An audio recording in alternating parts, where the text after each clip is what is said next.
Welcome to episode 140 of Awkwardly Awesome Podcast. I'm your host, Jason Freeman, and we have a lot to cover today, so we're going to go right into it. I'll be back after this. Nope. Take two on that. I've only done this 140 times, so this still glitches. I'll be back after this. Today's guest, Shiloh Oorlog. Welcome back. Let me tell you about Shiloh. Shiloh is one of the best natural storytellers I've ever met. I've been begging her to write a book since we were in college. We are all so lucky. Okay. We'll all be so lucky when and if she does, but in the meantime, she's busy enriching the lives of many people she touches on a daily basis. Shiloh is a lifelong South Dakota gal with a love for helping people and an inability to say no. She is the finance manager at the Banquet in Sioux Falls, a local feeding ministry that provides meals to low-income and homeless families and individuals. The choir director and music coordinator at Risen Savior's Catholic Church in Brandon, South Dakota, and half of the dynamic duo Latitudes, which travel the tri-state area, performing music for around 130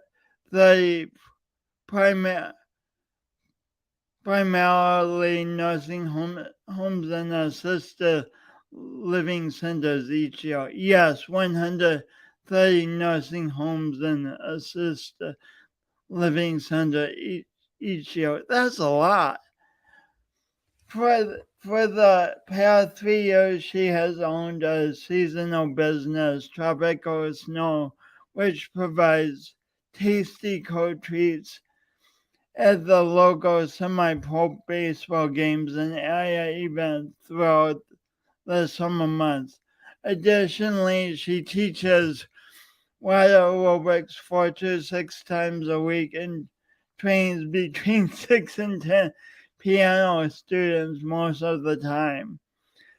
Well, you would think doing all that would leave her very little free time. She somehow also manages to belong to 2 bowling teams and a volleyball team, and considers herself an avid network TV watcher. In addition, she makes time to support her nieces and nephews in every way she can. Please help me welcome Shiloh. Shiloh, Hey, Jason. hey, thanks for being here. You know, I was listening to that long bio, and I don't think I put anywhere in there that I'm a mom. And if Leah listens to this and hears me not say I'm a mom, I'm in big trouble. That's my most important job. Yeah, Just had to get that out there. Yeah, definitely. In addition, Shiloh is a mom. Well, Yeah. I got tired even trying to read your whole bio. Yeah, I got tired when I wrote it. I realized that's probably why I'm so tired all the time. So let's start when you were young. How did you first find that you enjoy playing and singing? I was trying to remember that. a while ago, I was talking to my dad about it, and I don't know. I don't remember a time when I did not play the piano, and I don't remember a time when I wasn't singing while I did it. So I don't really know how it started. When I go out and sing, there's a lady from home who listens to us who always says that when I was like 2 or 3 years old, I would sit on the piano bench at her house and play the piano all nicely and everything. And she wouldn't let anybody else play because they hounded on it and everything. But I was just so nice to it. So she let me play. So apparently forever. At 2 or 3 to know, to understand that you don't pound on a piano. Yeah. Still makes me crazy when kids pound on a piano. So then when did you first start getting lessons? I started taking lessons in 3rd grade. And then I took lessons until about 8th grade, and then I just kind of did my own thing after that. And that's piano lessons, right? Yeah. And did you sing? When did you start singing? I always sang in choir and stuff, but then when I was a senior in high school, I played the piano for the choir instead of singing for it. And then that's when I kind of thought I must not be a singer because they wanted me behind the piano, so that must be where I belonged. And so then it wasn't until like, I don't know, way like only about 15 years ago when I started playing for church more regularly. And then I needed to cantor for church sometimes. And then people would say I did a good job. And I'm like, I guess I can sing. I guess. I still prefer to do harmony and stuff. I'm not really a soloist in my mind, but I can pull it off if I have to. So singing came back into your life kind of out of necessity. Yeah, pretty much. It's amazing the stories we tell ourselves. Maybe when you were in high school, your senior year, maybe they just really needed a piano player. They did really need a piano player. But in my head it was because I didn't belong as a singer, so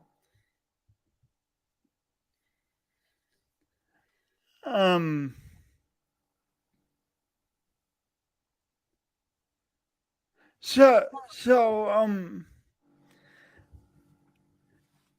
well, between grade school and high school, in a career, sometimes people lose their passion. How do you maintain your passion for playing during those years where people tend to get distracted? Sure. When I was preparing for college and everybody was asking me, where are you going to go? What are you going to do? And they all thought I was going to do something for music. And that wasn't ever on my list because I didn't want music to be my job because I thought it would take too much enjoyment out of it if it was stressful. And so I never did anything with music. I was in the community band in college and that was enough. I mean, that's all I did. But I had a piano in my dorm room, a little keyboard, and I always played. And because that's always what's been how I calm myself down if I'm anxious or frustrated or nervous or whatever. So I still kept with music, but I just didn't make it the focus of my life. And then in college, I started playing piano for church. So I was there every weekend. And then it just kind of like grew into more. And now all of a sudden, there are people who only know me as a musician. And that's kind of full circle back to high school, I guess. And now you're one of the many things that fascinates me is now you're choir director at your church, but you don't only like do what you need to do in terms of the music for services. You also put on a Christmas cantata. Yeah, so about 10 years ago, the priest that we had was like, we should do some sort of a cantata or something. And So we did one. It was just a half hour thing between services, and then the next year we did another one, and then we are like, we should do this at Easter time too. So then we did an Easter one, and now we do one for Lent and for Christmas, and they are at least 45 minutes long. Usually, they're one year we had a whole orchestra with us. Most of the time we just have piano and keys, but I have like 35 to 40 people that sing with us, because you can join that cantata even if you're not in the choir, and you can join it even if you aren't at our church or you aren't even churched at all. Because no, you tell me. I know you could join us. You could join us. Because we just want it's like a form of outreach for us to be able to include everybody and witness to them within the cantata, not just by presenting it to people. So it's just all aboard, man. Anybody who wants in can get in.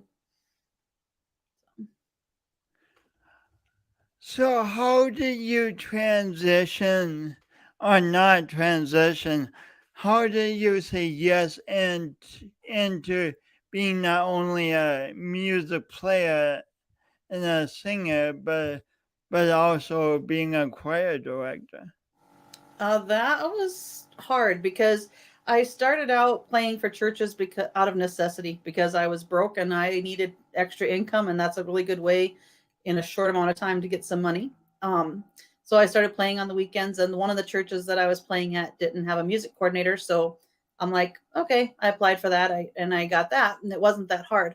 But then I went to visit another church to fill in for them, and they asked me if I would like to be the choir director, and I'm like, I don't know how to do that.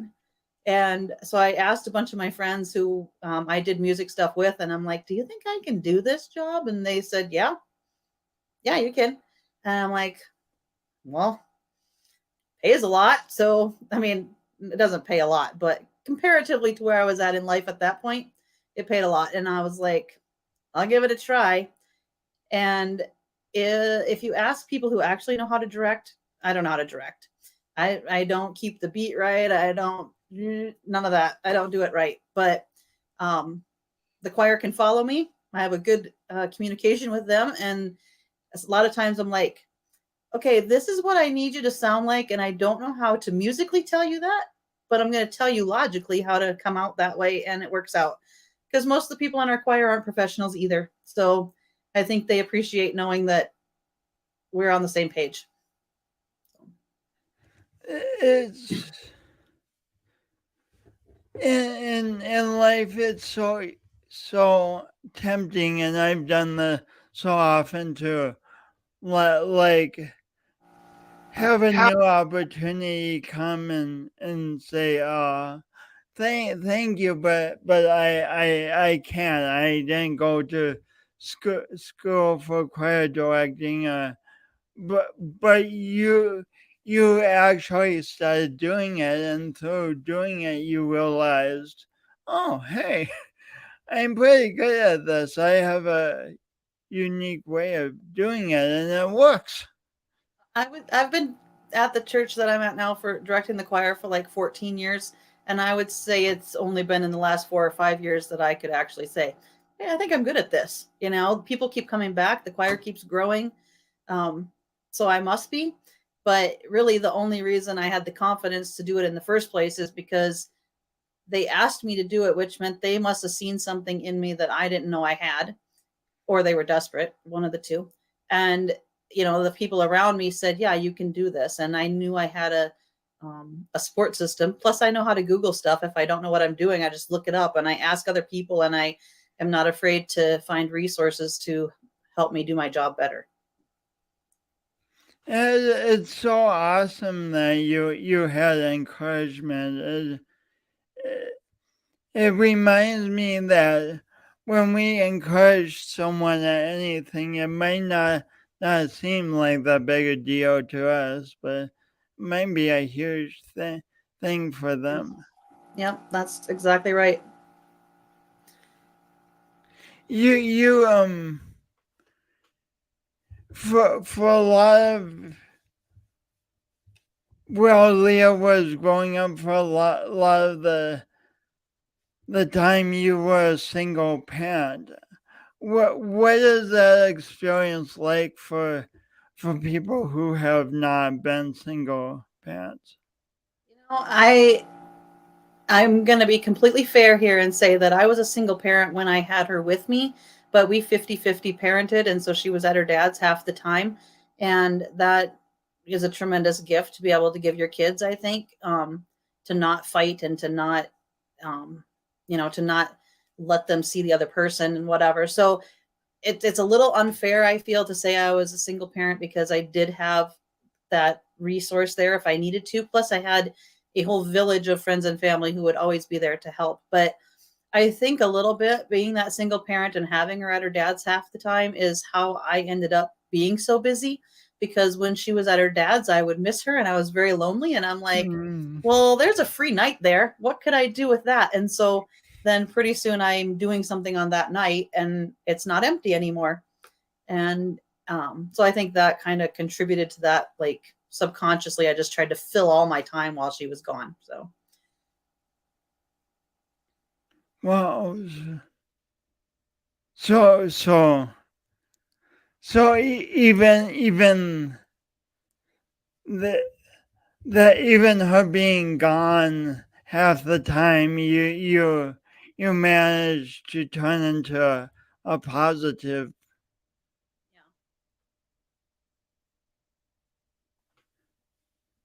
yeah. Um. Oh, then you started at the banquet. Like, how many years has it been now? Just over 16. 15? 16, yeah. Oh, say 16. Um, for the people hopefully are listening across the country, for people who are from Sioux Falls, will you say a little bit about the banquet? Sure. We're a nonprofit feeding ministry, and so we serve meals to predominantly low income and homeless people in our community. We have 2 locations. We serve 16 meals a week. It's all volunteer driven, so all the meals are served by volunteers, which means we can keep our staffing low and our costs low. Um, but we serve about probably 500 people a day, and those people wouldn't have any place to eat if it wasn't for us, of course. So, but we're not like a normal soup kitchen where you just slop some food on the tray and they move on. We try to have a welcoming environment. We encourage our volunteers to sit down and visit with our guests and have that community so that they don't feel like they're alone. So maybe they had a bright spot in their day. So we kind of that's why we are a feeding ministry, not just a soup kitchen. So. Because I mean that's so amazing because like we don't only need food or need housing or whatever. We also need community. We need friends and Right. We say we feed the body and the soul, and really, yeah, you need that nutrition to be able to continue on with your day. But some of us really need someone to see us and hear us in order to continue on with our day too. um. What do you love about the banquet? I love the volunteers, and I just love watching the people who give up their time to be there for no reason other than because they love the banquet, they love the guests, they want to give up their time. We have volunteers who come in once a week and work at the front desk for us, and listening to them interact with the guests and help them. We get mail for about 500 people, and so people call in and check their mail all the time, or come and get it, or they stop in because they need shampoo and this and that. And hearing the volunteers interact with our guests and how much they care for them is awesome. Hmm. And Hmm. just, they could do something else with their time. A lot of us do something else with our time when we have free time, and they are choosing to give that time to others. And I find that admirable. It sounds beautiful. Like you get to see on a daily basis people choosing to be kind to other people. Yeah, and there's a lot of places you go you don't get to see that anymore, and it is a gift, really. What do you admire about the guests? Their lives are something that we can't even imagine. You know, when when you run into somebody in the store and they're kind of crabby with you, you don't know what they've experienced that day. When people come through our doors at the banquet, we might be the only place that let them in without questioning them. We might be the only place that let them have a meal without proving that they needed it. The guests might be, completely in poverty, or they might be right at the borderline, and they have to fight for every bit of assistance they can have. And if they come to the banquet, we don't ask them any questions. They can eat. Come and eat with us. That's all. Come get your meal here. That's fine. Do you need some feminine products? Here you go. And the things they have to fight for, just, I mean, for basic dignity, they have to fight for, not a never mind, to get some assistance or a job or whatever. And it's like, oh, they should just get a job. They should, do this or that, and everything would be better. But when somebody comes in the door and they're like, okay, I got this job, but it takes me 2.5 hours on the bus to get there. So I have to leave by 5:15, and the buses don't leave until 6:30. And then I have to, I mean, the logistics that they have to go through just to get through their day is, we don't realize how hard that is sometimes. I find it easy to kind of get wrapped up in my own reality, and not always. It's hard to appreciate really what other people are going through at some point, especially people in poverty. I mean, I've been broke. I've never been that broke, but I have definitely been broke. And life is harder when you're broke. And it's especially hard if you don't have a support system around you. None of your family can help you either, because they're in the same situation, or they're not even here. Or, um, how do you function at a job all day if you haven't had anything to eat for 2 days? How do you do your job well if you have been sleeping outside with a rock for a pillow, and you're supposed to go function at work like a normal person? The banquet also distributes backpacks full of school supplies to kids. We do about 6,000 a year. And we think about that for them too, because how are those kids supposed to study if they don't know if they're going to have anything to eat when they get home? How are you supposed to learn if you don't have any school supplies? How are you supposed to feel like you fit in if everybody looks at you and like, well, they don't have any money. They have a 3-year-old backpack and ratty old pencils and crayons. Um, that affects us every day, our self-perception and what we think other people see us. So Talk about anxiety too. I mean, like, we think we're stressed out about the things in our lives, but not knowing if I'll have enough to eat or well sleep or be. and if you have kids or you have siblings that you're trying to care for, it just compounds that concern, because you know you think to yourself, well, I know where I can get this much food, but I have to make that last for 3 or 4 people. And so I'm just going to go without because they need it more. And then, I mean, I don't know. I get really hangry. I can't even imagine. And that's just after like 4 hours of not eating. So I can't even imagine my how my chemicals would react in my brain if I had to go days without eating.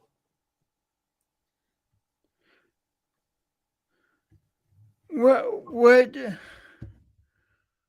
what do you encourage? What would you encourage people watching to do to help with I think it goes back to something you said earlier, where you just got to have kindness and compassion for what people are going through, and think about how you got where you are and what assistance and stepping stones you might have had because of your socioeconomic position in life. And imagine if all that was stripped away. How would you do it? How would you do it if you didn't have parents that could help you? How would you do it if you didn't have, you know, an education? How would you do it if you didn't know how to get your next meal? All you're thinking about is your next meal. You know, you got to have some compassion for those people that you see, that you want to just look at them and be like, get a job, get a, you know, go do this, go do that. Life is hard for some people, you know, and then a lot of that, you compound a mental illness on top of that. It's, we don't know what they're living, and you need to have compassion, and then go volunteer, go talk to somebody who's in those positions so you can educate yourself and really start to understand what people are going through, because throwing money at the problem isn't always the answer. You know, you can't just shove these people aside and think they'll be fine somewhere else as long as they're not in front of you. It just, you need to have some compassion. It's powerful, and challenging as. Yeah. So, but life is full of challenges. Yeah. And so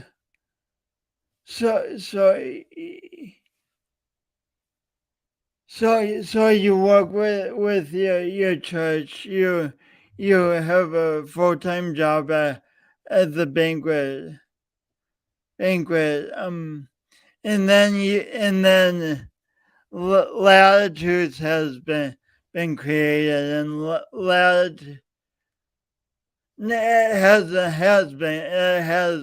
it's an ongoing thing. Like, what do you do with Latitudes? So everything that I do happened by accident, and Latitude's kind of the same way. So my partner that I sing with, he had gotten asked to sing somewhere, and he wanted a piano player, so I was free. He asked me, and so we decided we were going to go sing somewhere. And then we thought, I mean, we know we can blend our voices well. Should we see if we can do this a little bit more often? And um, and then, as luck would have it, I passed by a garage sale that had a sound system for sale, and I was like, this has to be a sign. So we bought the sound system. We started practicing, and I think that first year we started in the summertime. We did, like, I don't know, 30 shows or something like that. But once we started going to a place, then we were like, well, we could also go here. We could go there. And we predominantly go to nursing homes and assisted living centers because we make a difference for those people. You know, you can go to a bar and listen to music, but you don't, like, make a difference there. You know what I mean? You might have enjoyed yourself, but it's not the same as people in the nursing home. They only get the entertainment that comes into them. And some people are fantastic, and some people are probably not as good. And we are good. We sing well together. We have a little jokes and everything in between to make it entertaining. And I think one of the most rewarding things that happened was one of the nursing homes that we sang at regularly. The activity directors, the staff was pushing the residents back to their rooms after. And they came back and told us that the resident had said, I really like them. They make us feel like we're real people. Oh. And, you know, again, an invisible part of our population, like the homeless, you know, that you shove them into a nursing home because they can't function the same as us anymore, or they can't remember, or they can't take care of themselves, or, you know, and they're just left there, and they feel that.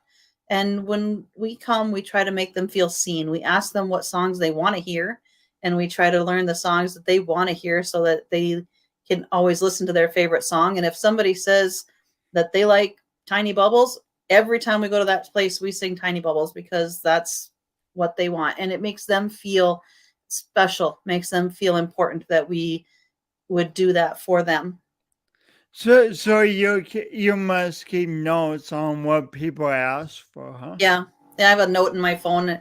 Oh, this place wants this place wants this. And then when we can practice, then we can say, okay, we got to learn this, this, and this because we're going here next, and they want this and they want that. And it's, I mean, it's a job. It's not just like it's for fun. It is fun. It's enjoyable. We enjoy singing together, but we also really just enjoy the looks on people's faces, and it's work, you know, it's a job, and it's one that we take great pride in. We love going to like memory care centers because you go in there and then like this one lady at a place, she was just wandering around trying to get out the door all the time because she had an appointment. She was sure she had an appointment and her husband was coming to pick her up, which of course he wasn't. She doesn't know anything that's going on around her really. But when we start singing, she sings along with us. All the words come back. Music is just, it's so powerful. And you can be in those memory care places, and then we start singing Silent Night or something at Christmas time, and everybody sings along, and they all know it, you know? And that must be so beautiful. You don't lose that, you know? It's amazing. And to get them to laugh with us and sing with us, and you know, when we're done, and Jerry, my partner, he always says, okay, if you liked the music, make sure the activity directors know so they can ask us back. And then, you know, the people are like, yeah, and they clap. And, you know, one time they actually did like line up outside the activity director door the next day for them to reschedule us. But then he always just says, if you didn't like the music, just go back to your room and don't say nothing about it, you know. And then they laugh because we're just having fun with them. And it's not, you know, it's fun. And it's fun, but it matters. It's fun and it matters both. What a combination. Yeah, we're pretty lucky that we get to do that. So with all the amazing things you do, and we haven't talked about them all yet, and I'm your friend. I've known you since college. We've been friends since college, and still, like, my mouth is like, oh my gosh. So you must always do. How do I want to say this? Do you always appreciate the good you create in the world? I would say there are weeks when all I appreciate is the day being over. I don't really appreciate anything I did that day because it was a lot. Some days are a lot. Certain times of the year, you know, at a nonprofit, our busiest time of the year is December. And as the finance manager, especially because that's when everybody wants to get their year-end donations in. Guess what's busiest at Christmas time? The church, you know. August. Yeah. Oh, no. Yeah, no. So, you know, everything kind of overlaps once in a while, and it can get very overwhelming. And then that makes me be like, oh, I should maybe not do all this stuff. And then, you know, that season gets over, and then there's like 2 weeks in January where I'm not very busy. And I think to myself, what could I do to fill this space? There's 2 weeks in January. And then it's time to prepare for Lent, and it all goes away. And I remember that, you know, I'm too busy. But most of the time, you do between Easter and December? Because that's a big leg of. Well, yeah, but that's when tropical snow is in working order, so I'm busy with that. So it's you know, and like with the choir, like you said, how I go, you know, more than just the regular job. The choir was always September through May, but now we sing in the summertime too, so we just don't practice as much. So there's still, you know, everything I do has gotten to be more in the last 15 years. So it's a lot. But every time that somebody says, well, maybe you should give something up, you're too tired, you're stressed out, and then and somebody else said to me one time, yeah, but it sounds like everything you do gives you life, helps you find meaning. And that's true. I everything I do sometimes is really frustrating, but more times is really rewarding.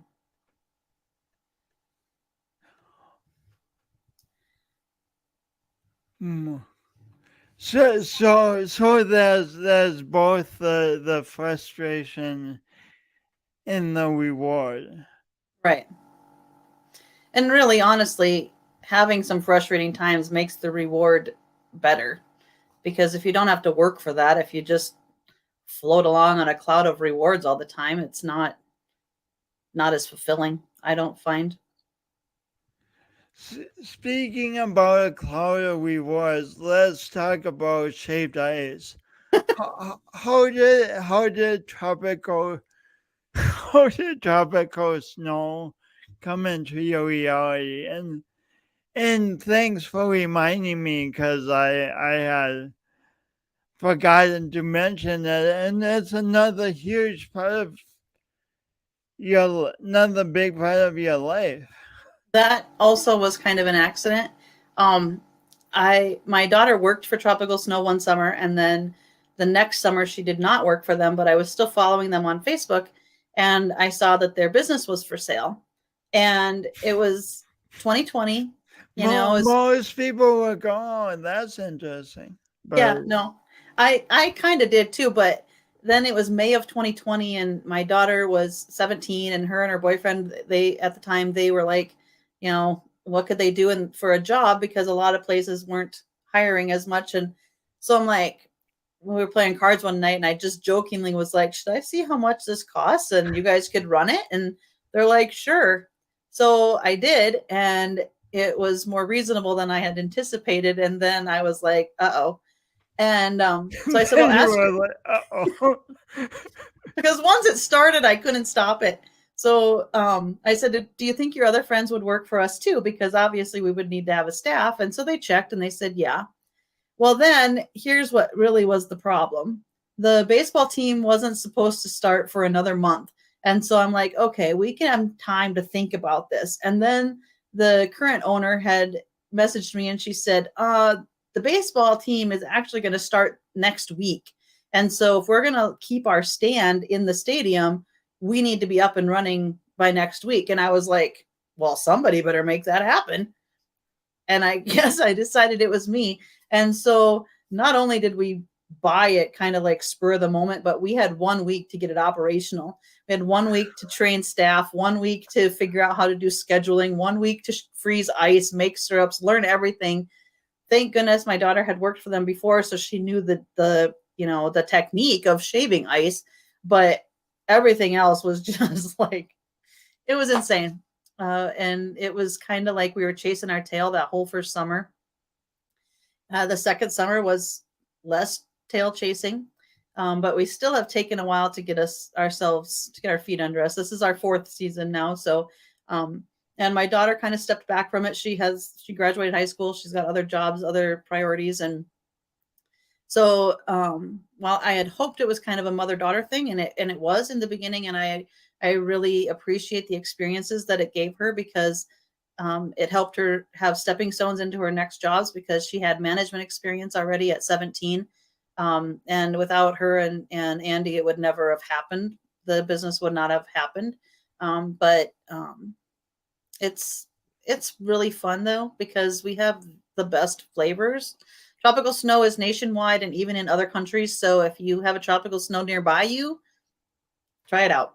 I guarantee you it's better than any other snow cones you've had anywhere else. And I could go into the details of why, but it doesn't matter. Just trust me, go try one. But it's a lot of fun. It makes people happy. When I train kids, I like to give a lot of the kids who work for us are like 14. We're their first job. And I like that because I want to teach them how to work, but I also want to teach them how to be treated by their employer, how to communicate with their employer. So when I hire them, when I'm interviewing them, I always say to them, what do you think you would do if a family comes up and you hand the kid their cone? They have a big top on them. Hand the kid the cone and the top falls off and they start crying. What should you do? And they're always kind of like, make them a new one. But like, that's what their instinct is, but they're afraid that I'm going to say that's not the right answer. But I'm like, absolutely, that's the right answer.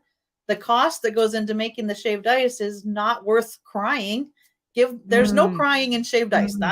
That's my rule. So, we try to make sure everybody is happy when they leave there and that they had a good experience with us. So there's no crying in shaved ice. No crying in baseball, says Tom Hanks, and no crying in shaved ice, says me.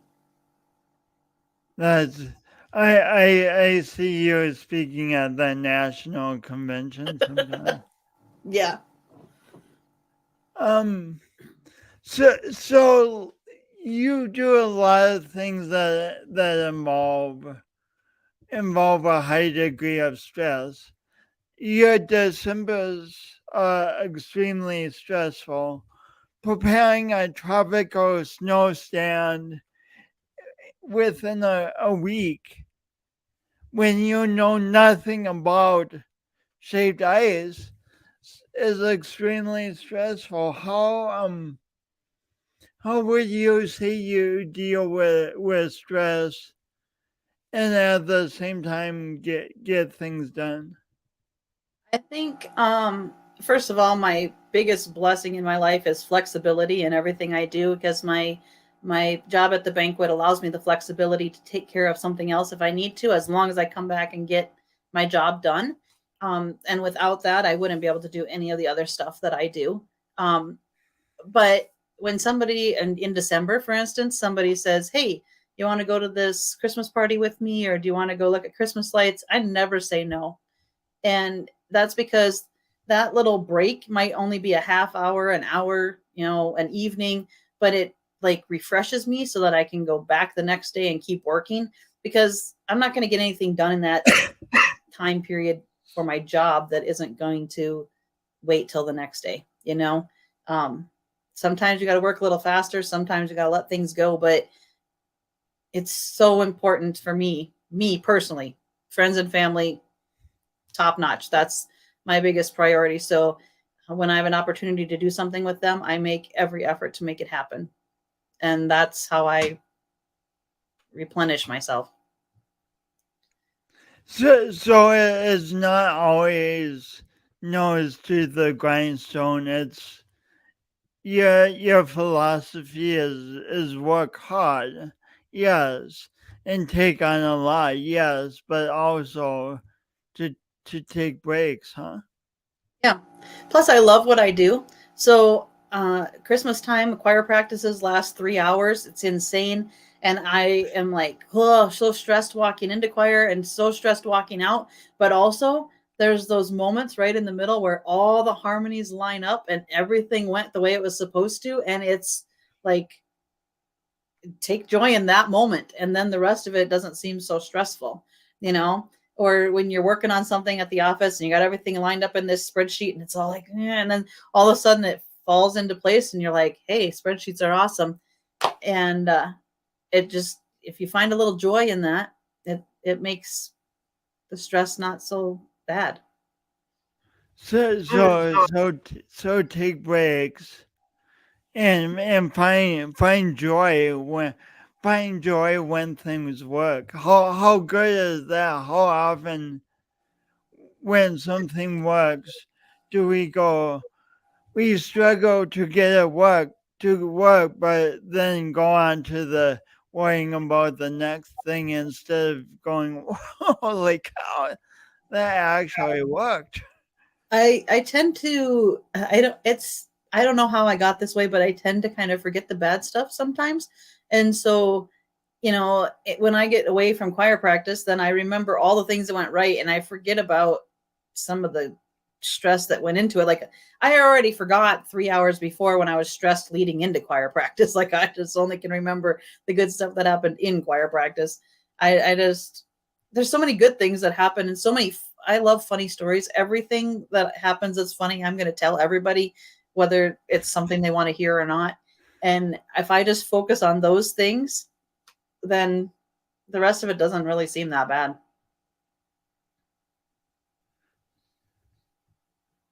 Wow. So really try and remember the good stuff. Focus on the good stuff, and then, but you don't actually let the bad stuff go. You just kind of put it out of your memory somehow. I don't know how really. I think it probably goes all the way back to when I was sharing Leah with her dad. You know, it sucked to only have her with me half the time, but I just didn't let it suck. I just was like, okay, she's at her dad's today. She is probably happy. It's good for her. Focus on that, how good it is for her. Don't focus on how bad it is for you. That's not, and same thing with, choir stress or work stress. Yeah, it's stressful for me, but think about what it's doing for somebody else. When Latitude has to go on the road and in the middle of December when we are busy also, I'm like, I have all these checks to process. I have all these reports to do, and it's insane. And I don't know how I'm going to take a day off work, but I leave work. And then I am also like, first of all, think about the joy we get just from hanging out together, and traveling together and, going someplace new. But then think about the, 20, 30, 40, 50 people at every show who had a better day because I got out of my own space and went and focused on them for an hour instead of being so focused on my own stress, my own busyness, my own, whatever. Then it's not it's not about me. It's not about my stress. It's about what my stress does for other people. So focusing on others too is all that stuff works together, and and then you teach water aerobics. How did that come about? Also another accident. I was attending classes because the gym is on my way to work. And so I started taking water aerobics classes. And then one day the instructor was gone and I kind of like just watched the clock and yelled out the directions that were listed on the wall. And a lady said to me, I think they're looking for subs. You should be a sub. And so I'm like, hey, do you need any subs? And they said, oh, maybe. Because you needed another thing to do. Yeah. Well, and so anyways, I started subbing and then I had one class and then I had two classes and then I had 6 classes and I'm like, because I've been there for 15 years also, or almost 15 years. And so anyways, I've fluctuated between, one class to 5 classes to one class. I had 6 classes for the last like 18 months or so. And then I'm like, this is too much. So I went down. Now I only have like 3 or 4 classes a week, but I love the people in the class. And so, the one class, if I stop teaching that class isn't going to exist. And those ladies have been coming to the pool for 25 years to that class. I'm not going to take that away from them. Again, it's about them. They want that class. So I'm going to show up every Monday, Wednesday, and Friday morning and teach it for them because I love them. And they're, most of that class, I think the youngest person's in her 60s and a lot of them are in their 80s. I mean, why would I take that class away from them? That would be horrible. Plus, they're funny. They have life stories. They have advice. They always know the daily deal at the grocery store. I mean, the conversations just can't be beat. So, and plus, it's good exercise. I would never ever make time to go to the gym if I didn't have to. I don't like the gym. I don't like getting my face wet. Water aerobics is a really weird thing that fell into my life because I'm not athletic and I don't like the water that much, but and you don't have to get your face wet, do you? Not usually because the 80-year-olds don't splash around a lot. If I teach a class with a little bit younger people in it, then my face might get splashed, but I try not to let it happen.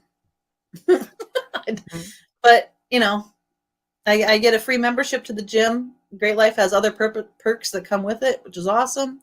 And I get to hang out with my friends and get paid for it. So, I mean, yeah, why not?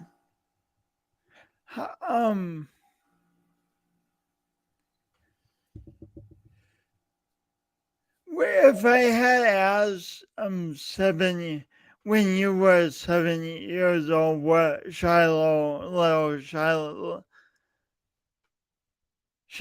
what do you want to do when you grow up? What would you have said? I wanted to be a teacher. That's what I wanted to be the whole time I was growing up. I think I mean, I grew up in a small town and I kind of read a lot of books and closed my mind off to the real world.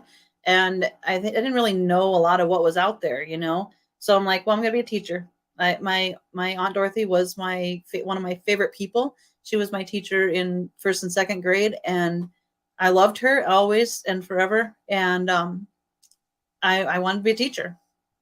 And then I started college and I'm like, I don't really know about this. And then also turns out I don't really like kids that much. So being a teacher is not really a good path. But I teach water aerobics. I teach people about the banquet. I teach people about how to volunteer. I teach people how to read music. I teach people, I try to teach people how to have compassion and kindness. I think maybe I am a teacher. It's just not the way I thought it was going to be. And you do teach piano lessons. I do teach piano lessons, but again, kids aren't my favorite. So I have just enough students because more than that I think would make me crazy. But I love watching them figure stuff out. I love watching them learn, and it's good. I love thinking about the fact that those kids might someday be playing for church somewhere. You know, that kid that I'm teaching might come full circle and be back in that church playing the piano. And it's, you know, and even if they're not, you know, my mom always used to say she could tell if I had a bad day because I had this one song I would always play when I came home. It was the only song I've ever really memorized. And I would play it either like nicely or really fast and crazy, depending on my mood. And that's how she knew if she could approach me or not. And so that's what I teach kids too. When I don't just teach them to play the notes. I try to teach them to love what they're doing. Like piano is for fun. It's not for work. It's not for stress. It's for relief. It's for getting away from your family for a minute to, you know, ignore your siblings because you have to play the piano right then. Or in my case, play the piano and make them crazy because it was in the same room as the television. But it's for you. It's for you. Do it for you. This brings up perfectly. What does that say behind you? It says music is not what I do, it's who I am. Well, and you do that in so many. You embody what that says in so many ways. I think that when I was in college and, you know, when you knew me first in college, I don't think that you would have thought that about me, that I was a musician. That wasn't probably the number one thing you knew about me.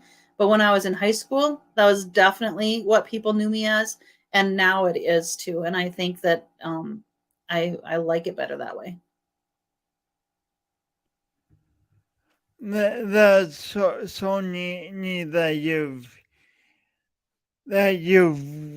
we gave yourself through a variety of circumstances permission to remember that and to not only remember that but to do it, and not only to play but to share with so many people.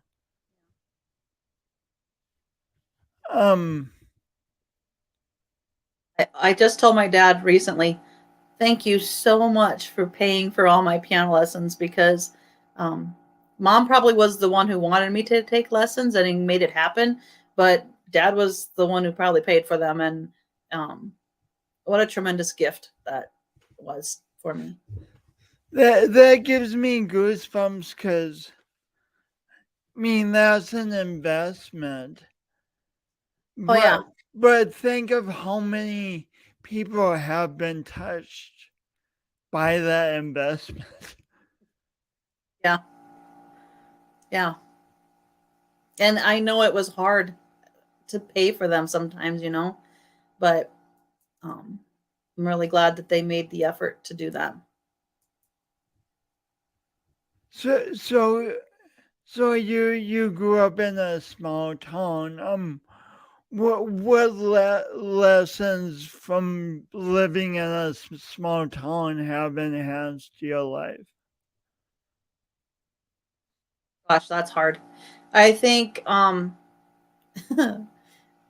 don't know. I like to know everybody around me, and that's probably why I get involved in so many things because I just want to know who's around me. I also think that it makes you realize that the people around you are probably paying attention and act like everybody knows who you are and what that they know what you're going to do and they're going to go tell your parents or tell your family and um you know I don't know. I there's a kindness I think to us in a small town because you know everybody, and I try to um, give that to everybody around me so that they Hmm. feel known. That's amazing. Glad I asked. But I So, came up with something good to answer it with. thank you. So I ask every one of my guests this question. I could have just said all my guests, but I said every one of my guests. I guess to make it more dramatic, but to me, doing my imperfect best means that I envision the best I want to achieve. And then when I go for mistakes, I made mistakes, experience frustrations or what have you. Instead of stopping, I try to use those things as learning tools and motivation to again move towards my best. What does doing your imperfect best mean to you, Shiloh Oorlog? I think for me, it just kind of means like don't think that you have to start out with all the knowledge and all the skills and it's going to be perfect right away. I I did not go to school to be a choir director. I make a lot of mistakes still, but it's either I cover them up or it turns out good enough anyway. And same with like water aerobics. I don't know anything about fitness, but I learn it as I go and everybody around you is making mistakes too. You're not the only one making a mistake. So we're all just doing our best, you know. Give yourself the same compassion to make mistakes and not be perfect as you do someone else. Hmm, powerful. Oh, I wanted to ask this question, but then it slipped my mind.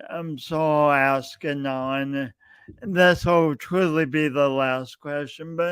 But you said a lot of the things that happened in your life that moved you forward and formed the basis of your career happened by accident. What ideas would you give people about about capitalizing on the accidents that happen in their lives? I think that if you spend all of your time like thinking that before I do this, that has to be right and I have to do this perfect to get to that next step and here's my end goal and that's all I can focus on is getting to that goal and all the steps have to be in place. When you focus on that, you're not going to be happy as soon as you could be as if you say, well, this is what's happening now, so I guess I'm going to enjoy it and maybe that's not the direction I was supposed to go. And whatever next thing comes into my path, I'm going to enjoy that too because isn't it a lot easier to just enjoy the things that happen to you and the space that you're in than it is to always be thinking about the next thing, the next place, the next like who cares about the next thing, you know? Uh I think a lot about like people I've known who've passed away when they were young, and they had all these goals and all these things that they had set up that they were going to do, and they missed out on all these little things along the way because they said no to them because they, thought they could do it tomorrow. And we can't necessarily, you know. Tomorrow's tomorrow. Enjoy today, you know. Something comes up and you're like, okay. I don't say no very often. I don't say no to a road trip. I don't say no to watching my nieces and nephews. I don't say no to going to a ball game. I don't say no to somebody Being once on a told podcast. to being on a pod. I mean, I did say no to that first, but in the end I said yes, and I'm glad I did. But a lot more good comes from yes than it does from no in my life. A lot more good comes from yes than it does from no. Powerful. Thanks so much, my friend. First of all, for being my friend for so long, but Tough that job, but I'm glad I stuck it out with you. thank you. And then thanks for taking the time to be on Awkwardly Awesome Podcast. Thanks for having me.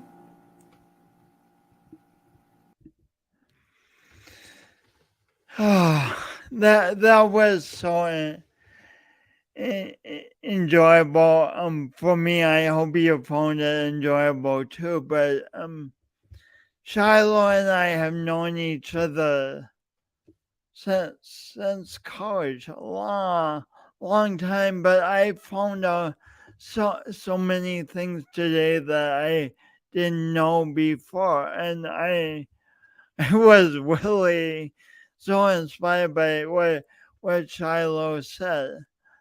Like always, I encourage you to be curious about the people around you. Ask them questions about what you want to know, and celebrate the answers, and just see what great conversations you can create. Thanks for tuning in this week. There'll be a tune in again next Wednesday for another exciting guest, and if you're watching the replay of this, thanks for watching that too, and please leave any comments you want to leave. We love comments, and most of all, thanks for being you, and thanks for doing all you do in the world. Have a great day or night whenever you're watching this.